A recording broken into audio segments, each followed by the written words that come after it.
If we zoom in on our terminal buttons, this is what we'll see. The joining of the terminal buttons with the neighboring neuron is called the synapse. It causes the release of a neurotransmitter. When the electrical impulse reaches the terminal button, where all the neurotransmitters are, it causes a release of the neurotransmitters into what we call the synaptic clef. At this point, the electrical impulse stimulates a chemical change, which releases the neurotransmitters.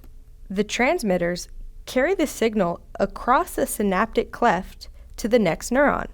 Finally, the neurotransmitters reach the receptor sites that only allow in particular kinds of neurochemicals, so it has to be a match. And then the process starts all over again, down the dendrite, through the soma, down the axon, through the terminal buttons in the synapse, and then reaches the next neuron. This is the basis of how nerve cells communicate.